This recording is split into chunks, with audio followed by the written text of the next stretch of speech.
Senhor professor David Rodrigues, encontrar o professor David Rodrigues é encontrar uma força da natureza. É uma força da natureza institucional, porque é a força da natureza da pró-inclusão, da Associação Nacional de Docentes de Educação Especial, mas depois a sua, pessoal. Quando há pouco nos dizia do seu empenho e do seu dinamismo, do seu entusiasmo, e sentia na necessidade de o explicar, eu perguntei-me, mas não é preciso. Nós conhecemos-lo. Olhando para si, para esta obra de quase 10 anos, e atrás dela um percurso muito maior, todos reconhecemos o seu entusiasmo, eu diria quase missionário, por esta causa. Quero cumprimentá-lo e cumprimentar a pró-inclusão. Depois quereria cumprimentar aqueles que receberam. Muito obrigado. Não vai ser preciso, mas é uma boa intenção. Bom, aqueles que receberam as medalhas de mérito. E que justo foi esse galardão para todos eles.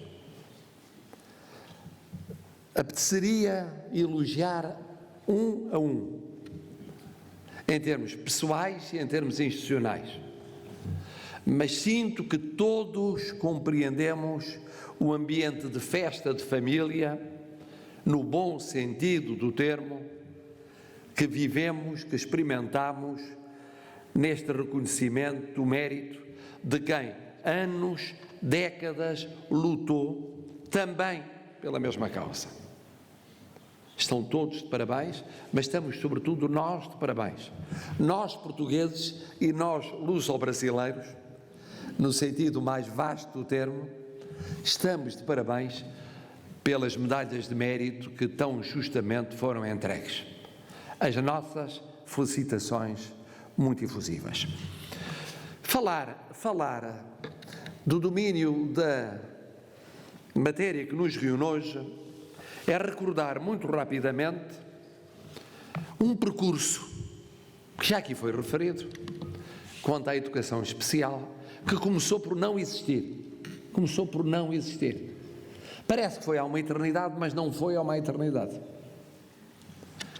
Ainda há 100 anos, 80 anos, 70 anos, 60 anos, estávamos numa realidade incipiente.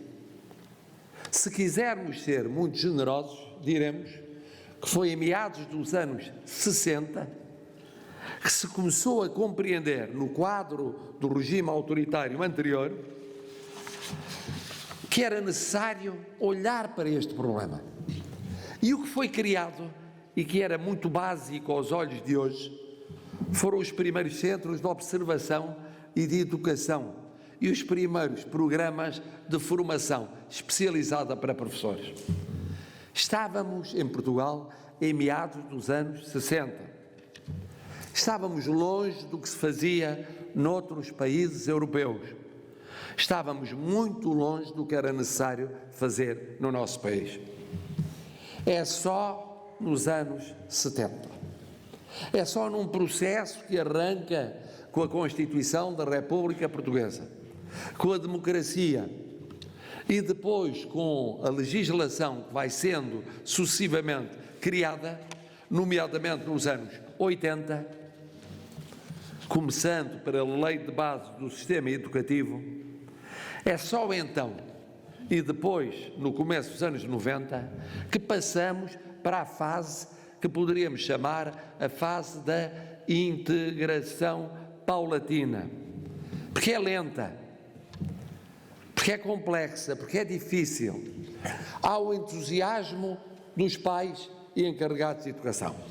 Há um entusiasmo dos especialistas, dos técnicos que se vão formando. Há uma mobilização crescente da sociedade portuguesa, mas é um processo lento. Mas é um processo lento que é feito depois, de tal forma que, como aqui foi acentuado, Portugal passa a representar, entre o final do século passado e o começo do novo século, um exemplo internacional de consenso em torno de uma causa que a todos une, ultrapassando divergências partidárias, crenças, doutrinas, ideologias, com uma transversalidade impressionante, vão sendo dados passos na nossa sociedade, de tal forma que quando, em abril do ano passado, o Comitê das Nações Unidas para os Direitos das Pessoas com Deficiências estuda o caso português num relatório,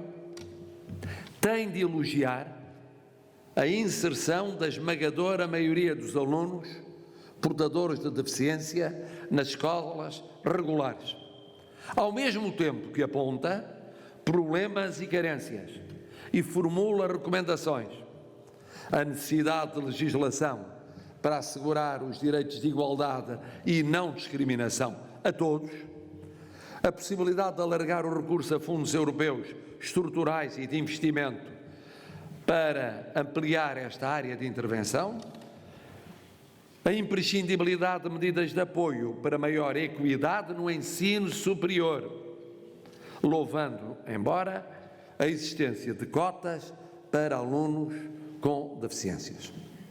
Mas, no geral, é reconhecido o aumento do número de alunos do ensino básico e secundário referenciados com necessidades educativas especiais entre 2010 e 2017, atingindo valores impressionantes à escala nacional. 99% frequentando esses graus de ensino, a grande maioria, a esmagadora maioria, em escolas públicas, 86%, 13% em escolas particulares e cooperativas. Há aqui, portanto, um processo que arranca tarde no nosso país, mas que vai recuperando o ritmo sucessivamente, à medida que se aproxima ao final do século e depois com a viragem do século, mas em que a integração ainda é mais importante do que a inclusão. Há inclusão, mas há mais integração do que inclusão, é preciso ir mais longe na verdadeira inclusão. E é nesse contexto que é de louvar o debate em curso, ou que arranca, sobre a iniciativa legislativa. Porque o objetivo é claro, é passarmos a uma nova fase. E essa fase tem que ser mais ambiciosa do que a fase anterior. Tem de ir mais longe. Não podemos olhar para o que foi feito com autocontemplação. Com orgulho, sim, mas não com autocontemplação. E se me permite o professor David Rodrigues, eu vou discordar dele em 2 pontos, afastando-me do texto que tinha sido preparado e que é excelente, sobre a matéria, mas que não podia prever a intervenção do vosso e nosso líder nato. Primeiro ponto em que discordo, quando ele diz que a inclusão é um percurso que sabemos que vamos percorrendo, trilhando, não sabendo onde chegar. A inclusão é mais do que um percurso, é um valor comunitário. O percurso depois é instrumental, é um valor comunitário, mas é um valor constitucional. É uma opção de vida, é uma opção de vida coletiva, é uma opção valorativa, e que Portugal fez, e que a Constituição fez, e que, uma vez feito, tem de ser aplicado. O percurso é uma decorrência, é um resultado dessa opção. Não é que o percurso não seja importante, mas só é importante porque tem a alimentá-lo uma escolha, que é uma escolha de valores. E a segunda divergência. Estão a ver como hoje o Presidente da República está heterodoxo. Hoje quer dizer, como ele é normalmente heterodoxo, que é a seguinte, quando diz que há um direito à inclusão. A inclusão é mais do que um direito, é uma realidade transversal, sem a qual todos os direitos inscritos na Constituição não podem ser efetivos e cabalmente exercidos. Todos.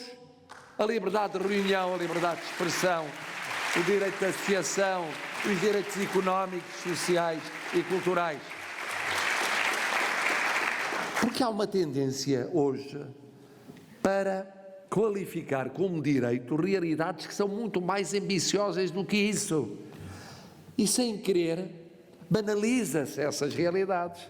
Diz-se é mais um direito ao lado de outros direitos. Não, é uma realidade transversal que atravessa todos os direitos. Nenhum dos direitos pessoais, políticos, económicos, sociais e culturais pode hoje, num país como o nosso, ou em qualquer outro país, ser efetivado sem inclusão social, em todas as suas dimensões. E por isso a grande luta que se traduz na aplicação da Constituição, mas que é mais profunda, se traduz na aplicação de valores de que ela é portadora, é uma luta pela inclusão social, é uma luta social. Tudo o resto é instrumental. A gestão financeira pública é importante, mas é instrumental. A boa economia é importante, mas é instrumental. A organização do poder político é muito relevante, mas é instrumental. A forma de estruturação do tecido empresarial, das instituições de solidariedade social, a inter-relação entre elas e com os poderes públicos, tudo isso é realidade instrumental. Não quer dizer que não seja muito importante, mas não percamos de vista aquilo que é o fundamental. E muitas vezes nós, por causa das premências de cada momento, que existem, e então num quadro europeu e globalizador existem muitas condicionantes, olhamos para o saneamento financeiro, olhamos para o crescimento económico, olhamos para a reestruturação do poder político, olhamos para a organização económica e social. Todas são muito importantes, mas ao serviço de finalidade, que essa sim é a cimeira. E essa finalidade tem a ver com os valores comunitários que a Constituição acolhe, mas são decorrentes da nossa visão em relação à pessoa, ou melhor, às pessoas. Às pessoas. Tantas vezes nós falamos da pessoa no plano abstrato e geral e não nas pessoas de carne e osso, que são a razão de ser da economia, da política, do direito, da gestão empresarial, da gestão social, da gestão institucional, como um todo. E eu queria hoje deixar-vos essa mensagem. Porque eu queria deixar-vos essa mensagem porque é uma mensagem que é o essencial da nossa vida comunitária. É tão importante para o Presidente da República como para qualquer um ou uma dos cidadãos ou cidadãs de Portugal. Todos os dias estamos a trabalhar pela inclusão. Todos os dias devemos trabalhar pela inclusão. Atingimos o que atingimos, neste domínio como noutros domínios, porque há outras dimensões da inclusão. Temos de ir mais longe. Não podemos quedar-nos satisfeitos. E nesse sentido, a presença do Presidente da República é ao mesmo tempo um testemunho de gratidão em relação ao papel de todos os que estão nesta sala, de todos os que estão por muitas salas e fora das salas de todo o país, já aqui foi dito, por quantos receberam as medalhas de mérito, por aquilo que fazem todos os dias, nos pequenos gestos. Porque cada pequeno gesto pela inclusão é uma pequena vitória. E as grandes vitórias fazem-se do somatório de pequenas vitórias. Como os grandes heroísmos se fazem do somatório dos aparentemente pequenos heroísmos cotidianos, que são tantas vezes mais difíceis do que os grandes heroísmos. E a luta pela inclusão é uma luta feita de pequenos heroísmos cotidianos, sem meios, sem recursos, dando 2 passos em frente e 1 atrás, tendo sucessos e tendo fracassos, tendo momentos de glória e muitos momentos de desânimo, e deparando com realidades às vezes incompreensíveis no dia-a-dia da nossa vida. Ainda ontem recebi um curso de verão da minha faculdade, da Faculdade de Direito de Lisboa, e nesse curso de verão havia um número enorme de estudantes que naturalmente sentiam de forma especial esta causa. E quando eu perguntei o que é que encontraram de melhor em Portugal, elencaram vários aspectos. E um deles, a capacidade de inclusão. Mas depois, o que é que encontraram de pior? E eles disseram, nos pontos mais inesperados, barreiras que contradizem essa vontade, essa aposta nacional de inclusão. Achámos estranho como é que aquilo que no geral era exemplar, depois de repente se convertia num ou noutro ponto particular num desapontamento. Como é que é possível, Presidente? E eu disse, isso é um sinal de que temos de ir mais longe. É sinal que já fomos longe, mas quem vem de fora ainda encontra 4 exemplos, ou nos transportes públicos, ou num outro estabelecimento público, ou numa outra atividade não pública, mas de relevância comunitária, em que se podia e devia fazer mais.